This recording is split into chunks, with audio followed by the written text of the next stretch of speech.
रुकिए, अब इंतजार की घड़ी खत्म हो चुकी है। क्या आप भी कम समय में जीकेजीएस को याद करना चाहते हैं, जो भूलकर भी ना भूलें? और हाँ, क्या आप भी एसएससी, जीडी, रेलवे, एनटीपीसी और अन्य कॉम्पिटिटिव एग्जाम को क्रैक करना चाहते हैं? तो आज की इस मास्टर क्लास वीडियो को, क्योंकि आज मैं 10 ऐसी पावरफुल और मोस्ट इंपोर्टेंट जीकेजीएस को क्वेश्चन लेकर आया हूं जो अक्सर कॉम्पिटिटिव एग्जाम्स में पूछे जाते हैं। तो नमस्कार साथियों, मैं हूं गोविंदा कुमार और स्वागत है बावरी क्लास में, जहां हर मिनट आपकी सिलेक्शन के लिए है। यहां पढ़ाई नहीं, डायरेक्ट एग्जाम्स क्रैक करने की तैयारी करते हैं, क्योंकि सिलेक्शन किस्मत से नहीं दोस्तों, सही तैयारी से मिलती है। तो देखिए साथियों, कितने शॉर्ट ट्रिक के साथ मेरे इस वीडियो में आप जीकेजीएस को याद करते हैं। नमस्कार दोस्तों, क्या आप भी एग्जाम्स में जीकेजीएस के ऑप्शन को देखकर कंफ्यूज हो जाते हैं? तारीखें और नाम्स को याद करते हैं परंतु 2 दिन में भूल जाते हैं? बस ये 3 वर्ड को याद रखिए: हड़प्पा, पैसा, वही क्लिप, वही डॉट। हड़प्पा वर्ड को याद रखने से हड़प्पा सभ्यता के सारे प्रमुख तथ्यों को आप जान सकते हैं। पैसा को याद रखने से महासागरों का आकार, अनुसार, व्यास से वही क्लिप, वही डॉट को याद रखने से सारे जेनेटिक विजय जन के अनुवांशिक रोग को आप जान सकते हैं। और इसी तरह हिस्टोरी, ज्योग्राफी, पोलाइटी और साइंस ऐसी 10 पावरफुल ट्रिक्स जिससे आपको पूरी जीकेजीएस बिना रट्टा मारे याद होने वाली है। 15 से 20 मिनट में सारे जीकेजीएस आपके फिंगरप्रिंट में होंगे। तो चलिए साथियों, शुरू करते हैं। जीकेजीएस के ऑप्शन को देखकर कंफ्यूज हो जाते हैं और नाम, तारीखें याद करते हैं और 2 दिन में भूल जाते हैं? आज के इस 15 से 20 मिनट के मास्टर क्लास में हम इतिहास, भूगोल, राजनीति और विज्ञान के 10 ऐसी अनोखी ट्रिक्स देखेंगे जिससे आपको बिना रट्टा मारे सारे टॉपिक्स याद हो जाएंगे कुछ सेकंडों में। पेन और पेपर को लेकर बैठ जाइए, चलिए शुरू करते हैं। तो चलिए आज सबसे पहले देखेंगे हिस्टोरी के पहला तथ्य। हड़प्पा सभ्यता के प्रमुख तथ्यों को मात्र एक वर्ड में याद कर सकते हैं। आपको सिर्फ याद करना है हड़प्पा, HADAPA, ठीक है? तो देखेंगे H से हड़प्पा कहाँ है? रावी नदी तट पर स्थित। DA से दयाराम साहनी, हड़प्पा सभ्यता का खोजकर्ता कौन है? दयाराम साहनी। और PA से पंजाब, यानी कि ये पंजाब में स्थित है। कब खोज किया था? 1921 में दोस्तों, याद रखिएगा। चलिए अब आगे बढ़ते हैं। सेकंड क्वेश्चन, कनिष्क के दरबार का प्रमुख विद्वान कौन कौन थे? एक वर्ड में आपको याद होगा। तो एक वर्ड क्या है? एक सेंटेंस है, अश्व नाचे पांवे। यानी अश्व से अश्वघोष, ना से नागार्जुन, चे से चरक, पांव से पार्श्व और वे से वसुमित्र। अब इतिहास के तीसरे नंबर में देखेंगे आधुनिक इतिहास में संस्थाएं और संस्थापक। तो आत्माराम ने क्या याद रखना है दोस्तों? आत्माराम ने प्रार्थना की, राजा ने ब्रह्मा बनाया, ठीक है? अब यही सेंटेंस में हम लोग आधुनिक इतिहास में जो भी संस्थाएं और संस्थापक है याद कर सकते हैं। तो देखेंगे आत्माराम से क्या? आत्माराम पांडुरंग संस्थापक थे। और ये कौन समाज या कौन संस्थाएं बनाई? तो प्रार्थना की से प्रार्थना समाज, ठीक है दोस्तों? अब राजा ने ब्रह्मा बनाया, तो राजा से राजा राम मोहन राय। ये कौन सी संस्थाएं? तो ब्रह्म समाज संस्थाएं बनाया, ठीक है? अब चलिए नेक्स्ट वीडियो की ओर चलते हैं। अब दोस्तों हम लोग देखने वाले हैं जियोग्राफी। तो देखिए जियोग्राफी में पहला, पश्चिम की ओर बहने वाली नदियां। तो याद रखने का सिंपल वर्ड, एक वर्ड क्या है? समानता। समानता से क्या आएगा? सौ से साबरमती नदी, माँ से माही नदी, नौ से नर्मदा नदी और ता से ताप्ती नदी। ये क्या है? पश्चिम की ओर बहती है, यानी कि पूरब से पश्चिम की ओर बहती है। और ये कहाँ गिरती है? अरब सागर में। लेकिन दोस्तों याद रखिएगा, अरब सागर में गिरती तो है लेकिन डेल्टा नहीं बनाकर क्या बनाती है? एस्चुरी बनाती है, ठीक है? अब जियोग्राफी के सेकंड नंबर में चलते हैं। क्या है? महासागरों के नाम आकार अनुसार बड़ा से छोटा। तो देखेंगे एक वर्ड से पूरा महासागर का क्रम हम लोगों को पता चल जाएगा आसानी से। तो चलिए, क्या याद रखना है? पैसा। क्या? जब भी महासागरों का क्रम पूछा जाए तो क्या याद रखना है? पैसा। कौन क्रम? बड़ा से छोटा क्रम के लिए।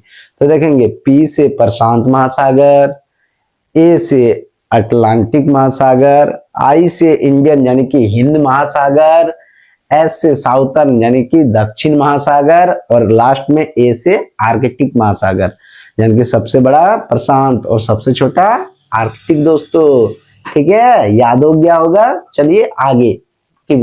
अब पोलाइटी के फर्स्ट नंबर को देखेंगे। क्या है? भारतीय संविधान के अनुसूचियां 1 से 4। एकदम एक वर्ड और आसान वर्ड, और वो फीलिंग सब में होता है आंसू, दुख का। उसको इंग्लिश में क्या कहेंगे? आंसू को टीयर। टीयर मीन्स आंसू। अब देखिए, टी से अनुसूची नंबर 1 में टेरिटोरी राज्य और संघ शासित प्रदेश। ई से अनुसूची नंबर 2 में एमोलूमेंट्स वेतन और भत्ते। याद रखिएगा दोस्तों। ए से अनुसूची नंबर 3 में एफायरमेशंस यानी कि शपथ, और आर से अनुसूची नंबर 4 में राज्यसभा सीटों का आवंटन। ठीक है दोस्तों, ठीक है मित्रों। पोलाइटी से पहला क्वेश्चन था हम लोगों का। अब सेकंड क्वेश्चन को, अब पोलाइटी के सेकंड नंबर देखते हैं। क्या है? संवैधानिक उपचारों का अधिकार, अनुच्छेद 32 राइट्स के तहत। ठीक है, तो याद रखने का क्या है वर्ड? सीपीएम हेड ऑफिस यानी कि सीपीएमएचओ। आप देखेंगे सी से सर्टियोरारी यानी कि उत्प्रेषण, पी से प्रोहिबिटिशन यानी कि प्रतिषेध, एम से मोंडामस यानी कि परमादेश, और एच से हाबिस कॉर्पुस यानी कि बंदी प्रत्यक्षीकरण, और ओ से क्या है? क्यो वारंटो यानी कि अधिकार परीक्षा। तो चलिए दोस्तों, अब आगे की ओर बढ़ते हैं। अब टॉपिक साइंस का देखेंगे। टॉपिक क्या है? साइंस यानी विज्ञान। देखेंगे पहला क्या है? प्राथमिक रंग। विज्ञान में क्या पूछ रहा है? प्राथमिक रंग यानी कि प्राइमरी कलर्स। ठीक है, तो कैसे याद रखेंगे? प्राथमिक रंग को याद रखने का सिंपल और सादा वर्ड क्या है? नाला या तो फिर आरजीबी, जो कि टीवी में होता है। तो क्या है? न से नीला, ह से हरा, लाल ला से लाल, और आर से हो गया रेड, जी से ग्रीन, और बी से ब्लू। ठीक है, विज्ञान का पहला क्वेश्चन या पहला टॉपिक्स में हम लोग का क्या था? प्राथमिक कलर्स। ठीक है, अब सेकंड नंबर में देखते हैं विज्ञान में। अब साइंस के सेकंड नंबर देखेंगे। क्या है? अनुवांशिक रोग या जेनेटिक डिजीज के बारे में। ठीक है, तो एक सेंटेंस से पूरा अनुवांशिक रोग पता चल जाएगा। अनुवांशिक रोग का मतलब, मान लो कि मेरे पिताजी को जो रोग है वो मुझे वंश के रूप में मुझे मिला, फिर मेरा बेटा को मिलेगा, मतलब चलते आ रहा है। ठीक है, जिनको बोलते हैं जेनेटिक डिजीज। ठीक है मित्रों, अब देखेंगे उसका सेंटेंस क्या है? वही क्लिप वही डॉट्स। ठीक है, तो आप देखेंगे व से वर्णधता। वर्णधता किसको बोलते हैं? Colour blindness. ठीक है, ही से हीमोफीलिया, क्ली से क्लिनीफेल्टर सिंड्रोम, और प से पटाउ सिंड्रोम, और डॉट से डाउन सिंड्रोम। ठीक है मित्रों, आज के लिए इतना ही। तो चलिए देखते हैं, जेनेटिक डिजीज से क्वेश्चन आते हैं मित्रों। आप लोग गलती ना करें, बस याद रखो क्या? वही क्लिप वही डॉट। तो दोस्तों, सबसे पहले क्या देखा हम लोगों ने? हड़प्पा।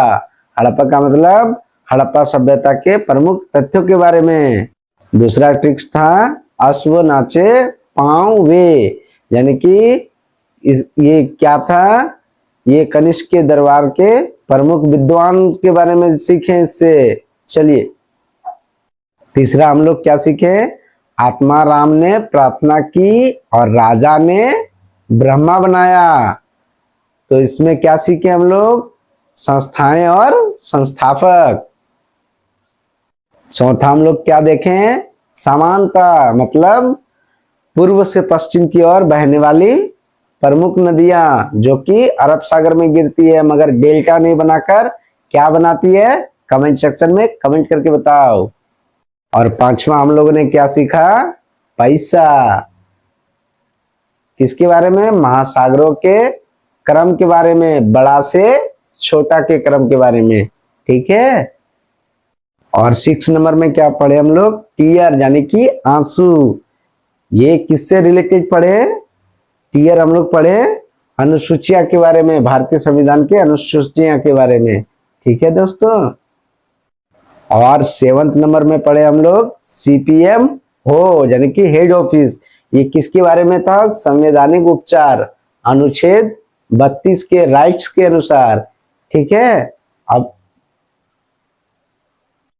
8वां नंबर में हम लोग क्या देखे? आरजीबी या नाहला।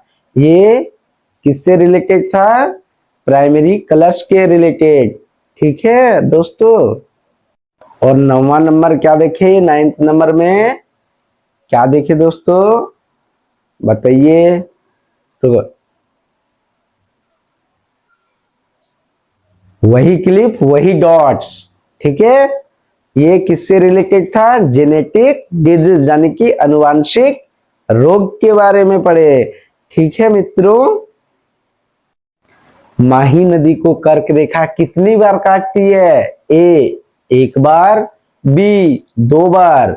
इस सवाल का आंसर सभी लोग अभी कमेंट बॉक्स में दे। अगर ये वीडियो अच्छी लगी हो तो प्लीज लाइक करें और अपने दोस्तों के साथ शेयर करें। और हाँ, चैनल को सब्सक्राइब जरूर कर लें। मैं इसी तरह का वीडियो लाता रहूंगा। चलिए दोस्तों।